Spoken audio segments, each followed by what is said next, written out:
Hello and welcome to my instance video series. Are you prepared?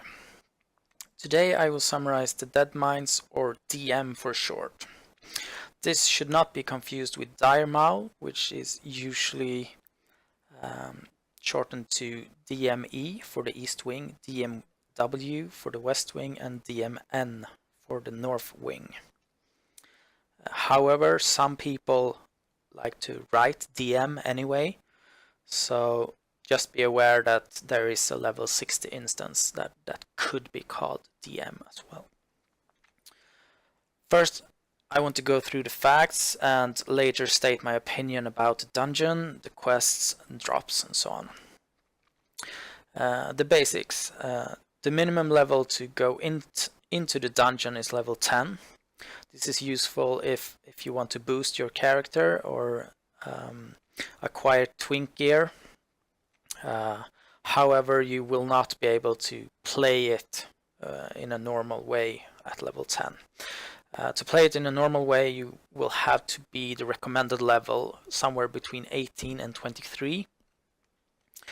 And I recommend that the party is a bit higher than 18. 19 is fine. 18 is also fine, but can be a bit tricky on Van Cleef.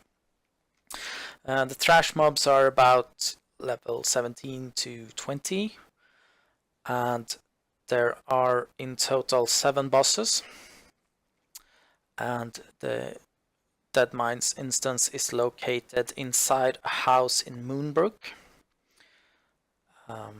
and there is quite a lot of mobs before you enter the instance, so make sure that you group up beforehand to avoid any unnecessary wipes. The Horde has 0 quests in Deadmines, so it's basically alliance only.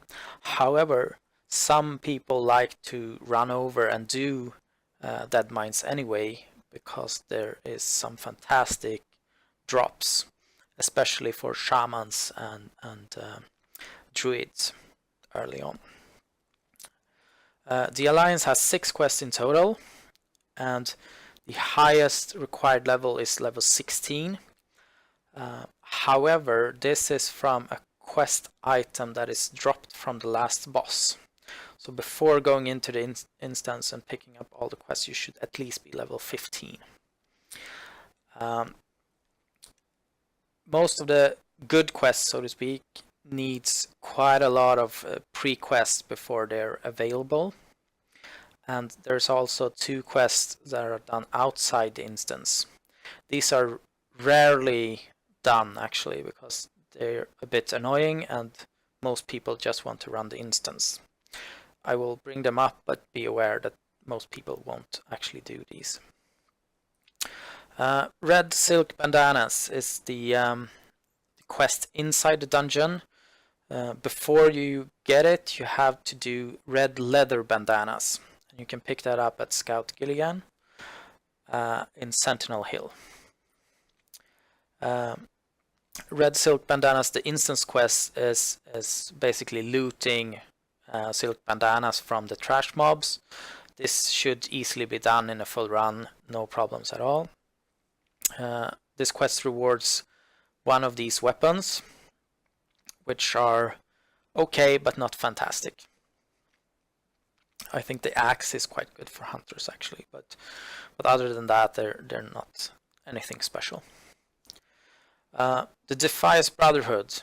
This is the main quest that you want to do. This gives fantastic rewards. And this pre-quest is quite long. It involves running to Red Ridge Mountains, and I think you have to run into Stormwind at some point, then do quite a tricky escort quest inside Moonbrook at the end. You pick it up at Gryan's Stoutsmantle in Sentinel Hill near the tower, and after doing all these pre-quests you actually get the instance quests, which is to head into the instance, kill Edwin Van Cleef and loot his head, and then you can choose among these 3 rewards.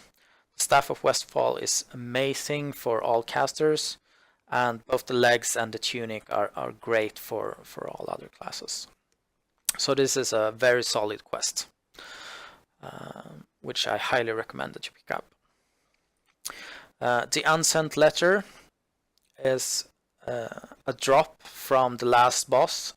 So when you kill Edwin Van Cleef, he will drop this letter.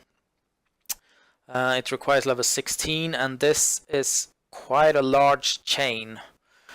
This starts a chain quest of about 10 quests, which will force you to head into Stockades, which is a level 25 to 27 dungeon. And at the end of all this chain, you will receive Seal of Rin, which is an amazing ring that most Alliance characters use way over level 40. So this is highly recommended to try and do this quest chain as you progress. Underground Assault is picked up inside Stormwind in the Dwarven district by a gnome called Shoni the Silent. The quest is to loot the gnome Sprocket, which is looted from the mechanical boss, the second boss from Sneed's mechanical Strider. I don't remember what it's called. The rewards are either the Polar Gauntlets or a stable wand. This wand is actually quite good unless you get a cookie wand, so keep that in mind for casters. The other quests that can be collected in Stormwind are collecting memories from Wilder Thistle-Nettle, which is a dwarf that resides here in the Dwarven district. This is basically to kill undeads outside of the instance, and you receive one of these rewards for doing it. Most people tend to not do this. When you form a group, most people don't want to do this quest because it's quite annoying to get every group member to loot all of this. So I have never been in a group that has actually done these quests. Same thing for Oh Brother, and it's the same quest giver and basically the same area, but you have to kill a named mob in here, and then you receive the Miner's Revenge, which is not that great, to be honest. Okay, drops in the instance. There are 7 bosses. The first boss is rhahk'zor, which is an ogre. He can drop this mace. It's not fantastic or anything, but usually it's better than what some people have at this point. And it can be traded. So make sure that you pick that up in case the other mace doesn't drop. Rock Slicer is quite a solid axe, but there is better two-handers further inside the instance. Sneed, the second boss, he can drop the gold flecked gloves or the Taskmaster's axe. The Taskmaster's axe is quite good, but it's quite fast, so it's not that great for warriors at least. Gilnid will drop Smelting Pants or Lavishly Jeweled Ring. This ring is amazing for casters. I've seen some rogues taking it, and hunters it's also good for, but this ring will stick with you until about level 30, I think. So it's quite a solid pickup. Mr. Smight, this is the boss that most people want to kill because of Smite's mighty hammer. This hammer is amazing. On warriors, you usually play this until you receive anything better at level 25 to 27 somewhere, and I've seen paladins have this until level 32 or something. So this is a really solid pickup. The Thief's Blade is a solid offhand for rogues, and Smite's Reaver is not that great, but some warriors use it, and shamans can use it as an offhand. Cookie is I guess you could call him an optional boss, but most people want to kill him. Not for this mace, but for his wand. This wand is absolutely amazing. Casters and especially priests will level with this wand almost until level 30. So this is an amazing wand. This is also something that caster twinks usually want. Captain Greenskin drops this Emberstone staff, which is a great staff for all casters. He can also drop the Impaling Harpoon, which is nice for hunters, and Blackened Defias belt, which is somewhat useful. Edwin Van Cleef can drop Cape of the Brotherhood. This is an amazing cloak, and it will take quite a while until you get a better one. Corsair's Overshirt is also amazing for casters, especially priests who can utilize the spirit. Blackened Defias armor is also great, but as a leather user you actually get a leather armor from the quest. So I think this one is better, but the other one is almost as good. And Cruel Barb, this is the main weapon that rogues want from this instance. It's one-handed, it's not unique, so you can actually use two of them. The speed is amazing for a main-handed weapon. It's very slow, so your sinister strikes do a lot of damage. That's it for the bosses in this instance. So my thoughts for Deadmines is that there are a lot of solid items that you can pick up here. If you're a paladin, you really want the Smite's Mighty Hammer, and if you're a warrior, you want this as well.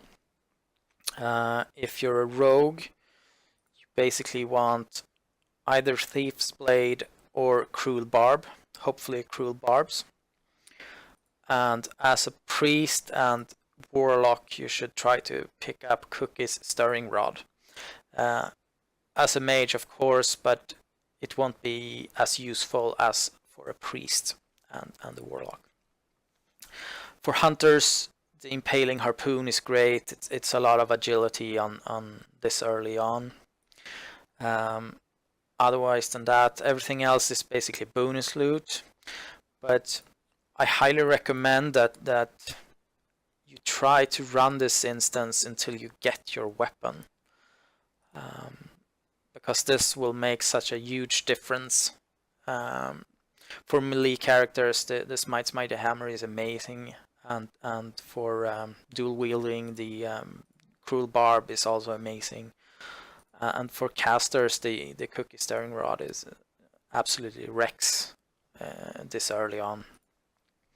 The Emberstone Staff, I think you could do without. It's a solid pickup, but I wouldn't run extra runs for this.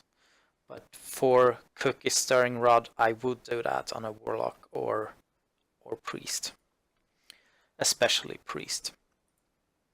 Other than that, try to make all the quests the first time around, and if you have a good group, then it's quite a fast dungeon and actually not that bad XP per hour wise. So you could actually run this dungeon multiple times and not get too far behind on leveling. You won't make up the time with having a better weapon, but you will feel a lot better when killing stuff. Thank you for watching. Links to dbvanillagaming.org can be found in the description on quests and bosses. Please comment with suggestions on how to improve the coming videos. Thank you for watching.